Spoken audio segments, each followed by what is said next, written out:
在这座女子监狱里，有个奇怪的囚犯，别人都在那玩呢，而他却在墙边日常拉伸着自己的大长腿。进来之前，他是芭蕾舞演员，叫塞拉，有个身为石油大亨的丈夫，还有个可爱乖巧的女儿。身边的人都说她年纪轻轻就走上了人生巅峰，但意外总是说来就来。两列火车把丈夫的车队夹在中间，身边的保镖先后被狙杀，她丈夫也没能躲过一劫。当塞拉得知这个消息，直接就崩溃了。但意外还远不止于此。第二天，她就调整好心情送闺蜜回家，可她早就被黑帮给收买了。她悄摸的将一包面粉放在塞拉的车上，然后找借口提前下车，紧忙给打电话报警。没走多远，塞拉就被警车给包围了。当她看到面粉的时候，懵了，啥情况？哎，不是，这玩意儿跟我没关系啊，我碰都没碰过呀。但现在解释也没用，毕竟那面粉确实就在车上。就这么的，塞拉被送进了监狱。可刚进来，意外又来了。她打电话给丈夫的好兄弟大强，让他帮忙照顾好自己的女儿。大强答应了，但随后就说警方正在你家搜查，说是要找面粉，但其实是在找我兄弟那张价值500亿的支票。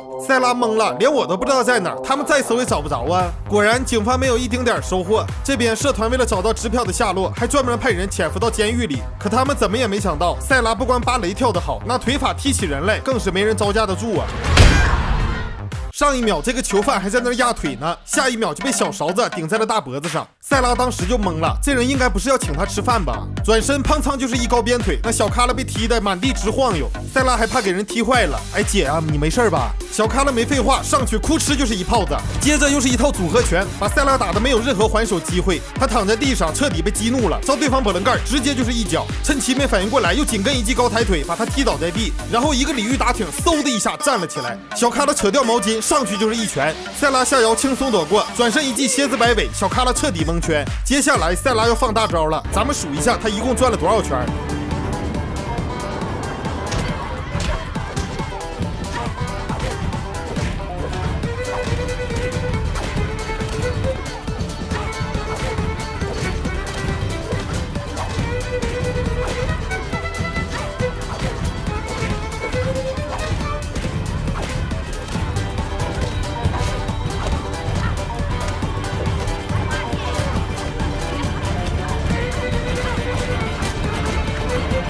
哎呦我，这小卡拉都被炫懵了。这边塞拉一个助跑照下巴壳子啊，砰噌一脚结束了战斗。此时狱警看完热闹也来了，把塞拉关到了禁闭室。当天晚上，那小卡拉又买通狱警，一棒子给塞拉打睡着了，然后再用小刀伪造他自杀的假象。但没一会儿就被换班的狱警发现，紧忙叫救护车将塞拉送往医院。可在半路又出事了。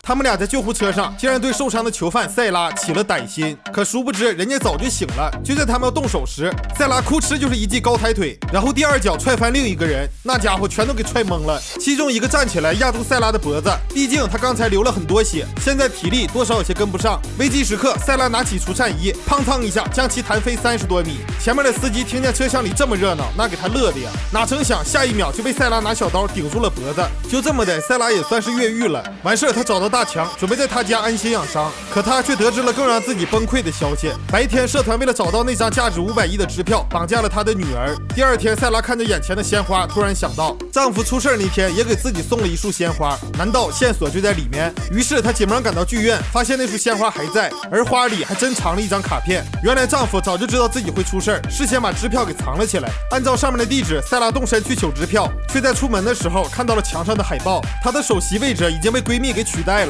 这时塞拉又突然想到一件事儿，自己被抓那天正是她说母亲病了，需要塞拉送她回家。可她刚下车，警察就给塞拉抓了，这事儿肯定跟她有关系。于是她来到更衣室，要给闺蜜点颜色看看。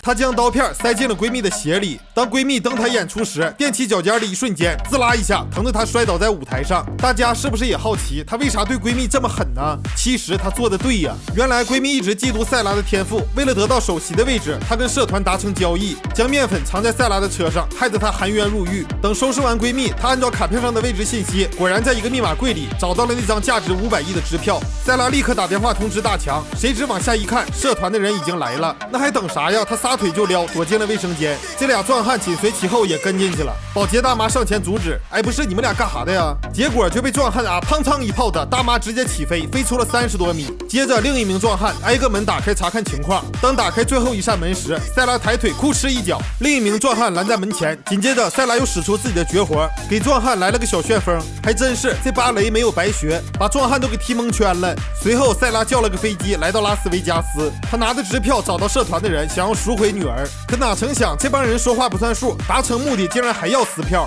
塞拉急了，开始展示。解决完小咖了，外面响起了警笛声，社团的人都落荒而逃，而塞拉则被带到局里问话。警长听完塞拉的经历，一个自称大使馆的光头男过来，想要接走塞拉。他觉得这个人很可能是社团派来的，所以他留了个心眼儿，就跟警长说，这个人根本不知道支票的事儿，如果他提起，就证明他是假冒的。果然，这个人还真提了，警长顿时察觉不对，刚要掏枪，结果慢了不到1秒，就光荣牺牲了。现在的塞拉只能靠自己了，又是一记蝎子摆尾，捡起地上的枪，直接让光头男驾鹤西游了。这时，对方的电话响了，而里面传来的声音正是她丈夫的好兄弟大强。塞拉懵了，原来一切的幕后主使竟然是大强。最后，塞拉带着女儿踏上了复仇之路。